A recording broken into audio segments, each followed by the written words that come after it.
Put yourself in 1911 Paris. This is pre-World War II. We are in the center of European art and commerce. We have bustle skirts, we have the Gibson girls, we have not entered the Depression yet, and one of the public's worst fears has come to materialize. No, it is not the untimely expiration of Archduke Franz Ferdinand. It's the public's, third worst fear. For years, the Louvre has had a problem with its lackluster security, and the newspapers have been reporting. Numerous art thefts regularly take place at the Louvre at this point, and papers are going so far as to say that at this rate, we might even lose the Mona Lisa. And oh, how right they were. In his Parisian abode, Pablo Picasso is very likely sweating. Yeah, that Picasso. Because he's about to be tied into this. Pablo Picasso. Likely sweating. Very likely sweating. At this time, 1911 Paris, Picasso is a much younger man. He is in his late-ish 20s, and his name, it's not in the papers, but it might as well be.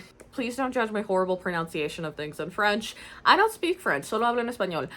I'm doing my best. I am so sorry. Actually, correct my pronunciation. Leave how to enunciate things in the comments. That would be really nice of you. Cool. Picasso's friends with Apollinaire. Apollinaire happens to have a secretary. His name is Honoré Joseph Piret. Honoré Joseph Piret is shady. The man is shady. To be fair, everybody in the story is shady, but Piret especially. In this opening scenario, very shady. Piret saw the stealing of the Mona Lisa as his opportunity to brag, because he is one of the many thieves that likes to snatch things up at the Louvre. A thief brings us a work stolen from the Louvre, is plastered on that morning's newspaper, the one where Picasso is likely in a cold sweat. And on this thing is not the Mona Lisa, which is what everybody is looking for. It is an Iberian bust. These things right here, limestone busts, some of the earliest work captured from the Iberian Peninsula, and Picasso was obsessed with them. As you may or may not know, Picasso, proud Spaniard. The man's all about España, he's one of those. And as far as he was concerned, those Iberian busts were the purest form of Spanish art, and he wanted to capture that in his own work. So what does he do? Apparently, he asked his friend's secretary to steal from the Louvre for him, because Piret would go on in the article to claim that he regularly stole from the museum. For this in particular, he claimed to have stolen on multiple back-to-back days 3 Iberian busts, 2 of which were sold to unnamed friends in Paris, one of whom was a painter. He might as well have just said Picasso. It really wasn't that hard to realize who he was talking about at the time. A few years before the newspaper came out, he had done his first great, famous artwork. You've probably heard of it. It's called Les Demoiselles d'Avignon. This proto-cubist piece would be a watershed moment for the art world. The lack of depth in the piece, the lack of definition in the actual body, the masks themselves making up the face, the sharpness of the geometric lines, how the style changes throughout the painting. This piece was also inspired by a hodgepodge of different works. The Iberian bust, as mentioned, African tribal masks, ladies of the night that Picasso had befriended to be his models. This painting did not only lead to the Cubist movement, all right? No. This painting is credited for being the very first piece of real modern art. She's famous. No. Delicious. But right now in the story, we are in Paris in 1911, and the public is pissed. As you can imagine, having the Mona Lisa stolen from the Louvre was a shock to Parisian psyche. Even if things have been stolen from the Louvre in the past, it's the Mona Lisa. It's the Mona Lisa. And now this random man, who, by the way, is Polish, is up in here being oh yeah, I steal from your museums all the freaking time and I sell it to my other friends. The event was absolutely a tipping point, and it involved 3 separate foreigners. Triggered a lot of xenophobia. Apollinaire and Picasso basically meet up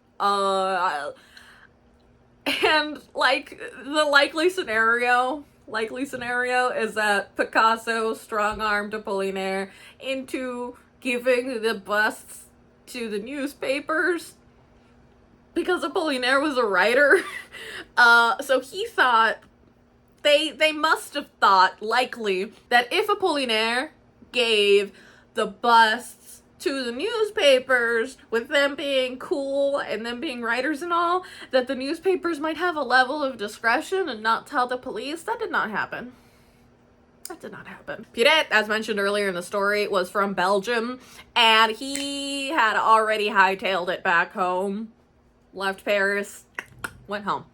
Apollinaire and Picasso were, like, they were faced with the very real chance of being deported out of France entirely back to their hometowns. Like, so this was a serious thing for them, like, beyond the fact that they were already, like, being interrogated for the Mona Lisa. Like, they were not having a good time. And very unfortunately, these two dudes were the only leads to the Mona Lisa. Like, the police had been scouring Paris. They'd questioned everybody that worked that night at the Louvre. They questioned people that no longer worked there, like previous employees. The police were, they were coming up short. They had nothing to go off of for the Mona Lisa case. So these two fools, who were also foreigners and not well liked, because Picasso was an asshole. The Modern Lovers was wrong. Picasso was an asshole. If somebody was going to take the fall for this, these two fools were going to be they were going to be a real good hit. Old boys are taken into interrogation, and it is immediately obvious that these two stooges know absolutely nothing about the Mona Lisa. Apollinaire is scared, and Picasso is so scared that he pretends that he doesn't even know who Apollinaire is. Like, legit, try to imagine them in, like, different rooms, and, like, Apollinaire's like, I don't know, like, I didn't know, like, we only got the bust, I don't know anything about the Mona Lisa. Meanwhile, Picasso's like, I don't even know him! Apollinaire, who? Like, man's a coward. So Dumb and Dumber were released because it's pretty obvious that they knew nothing about the Mona Lisa, but the damage had already been done to their reputation. And for every single day that the Mona Lisa would be missing, these fools would have their lives made uncomfortable. And she would be gone for another 2 years. 2 whole years. And the Mona Lisa has not left Paris. I'm serious. She did not leave Paris. She's been in Paris the entire time. Miss Lady is stashed out in a rinky-dink apartment just a couple of blocks away from the Louvre, in a trunk with a false bottom. I don't know if y'all know this, but the Louvre is the biggest museum in the world. So before the Louvre, that building was a royal Parisian abode. Like, it was the king's summer house, and then, you know, choppy, so what were we gonna do with the building? Mr. Napoleon Bonaparte said, let her be a museum in 1793-ish. Now, despite being the largest museum in the world, at the time, the Louvre only had about, like, 200 security guards. And alarms were a thing at the time, but they were not largely used until after the First World War. This is 1911. She has not happened yet. This made it very easy for Pierret, and also former Louvre employee Vincenzo Peruga, to steal whatever they wanted. Yeah. The Mona Lisa was stolen by a former employee. At the time, the Mona Lisa was held in the Salon Carré. I don't know where she's held now, but, like, Peruga decides to stash himself out in a, like, supply closet in Salon Carré, and just wait. Just wait until the museum closed. Legit. He pulled the shit like Audrey Hepburn in How to Steal $1 Million. He just like, easier than that, actually. He just sat there, no cool security, nothing. He did what he did. He walked out of that closet after hours with a little white apron around him, which was at the time the uniform for everybody that worked at the Louvre. Walked his way up to the Opera. Yoink. took it off the wall, took off the protective glass, which he helped make, by the way, because he was a Louvre handyman. So, like, he made that shit. He knows how to take it off. And it removes her from her wooden canvas, wraps her up, and puts a white cloth over her. Sneaks her underneath his little apron and starts walking down a set of stairs. Like a set of employee stairs. He starts walking down a set of stairs to the exit. That is the only snag in this entire plan was when he got up to the door and realized that the door was locked. So he, like, comes up with the idea of, like, taking the lock off the door. And the janitor walks by as soon as he's about to start to take the lock off the door, or is, like, really early into that process. And the janitor is like, "Oh, hello, fellow museum employee. Are you stuck in here after hours? Do you need me to open the door for you?" Legit, like, that easy. Peruga's like, "Yeah, actually, I would like you to open the door for me. Thanks, bestie." And he sneaks away with the Mona Lisa, still tucked beneath his apron with that white cloth on it. Like, easy peasy. Walks off. And she would not be seen again for 2 years. It actually took everybody a couple of days to realize that she was missing.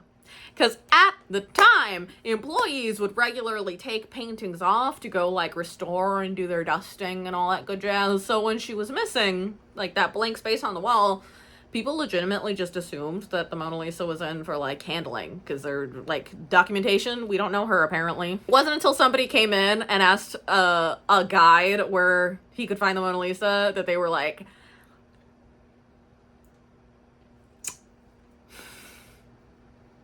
"I'd like to know that too." Finally, 2 years later, when Peruga thought that the hype, the anger, the vitriol had died down, he goes ahead and calls a Florentine art dealer named Alfonso Geri. Alfredo Geri. He goes ahead and calls a guy named Alfredo Geri. He is a Florentine art dealer, saying, like, little clip phone, he's like, hey, Mr. Sir, I have the original Mona Lisa.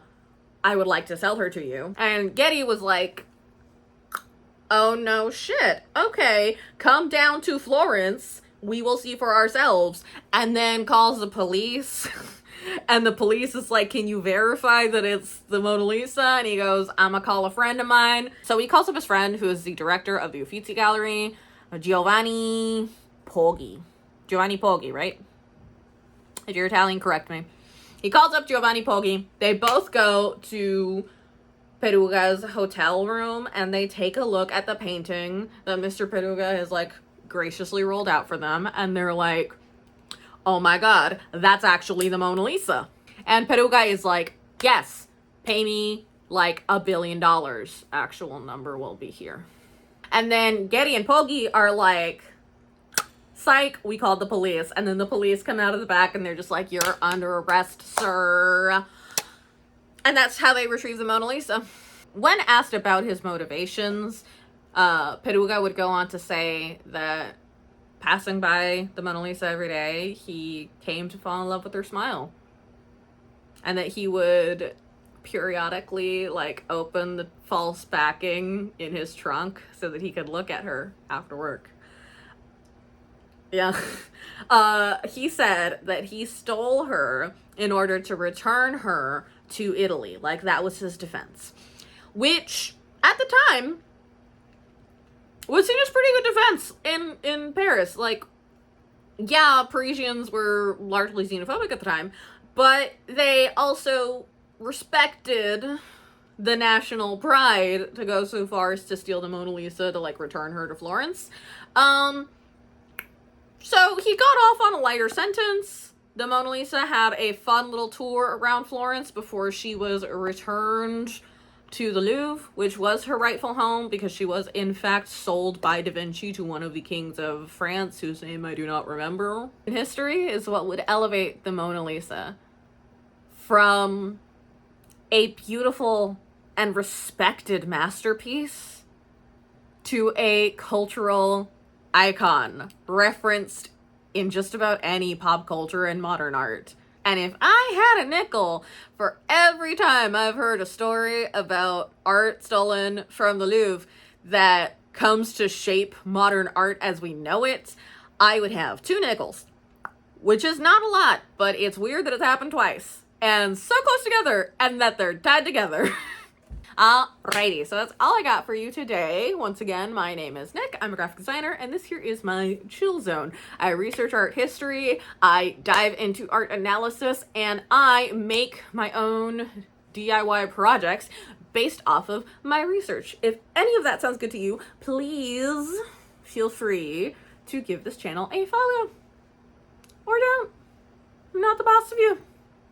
If you got even an iota of new information or a modicum of joy out of this, please feel free to give this a like. Thank you so much for watching, and I hope to see you in the next one. Goodbye.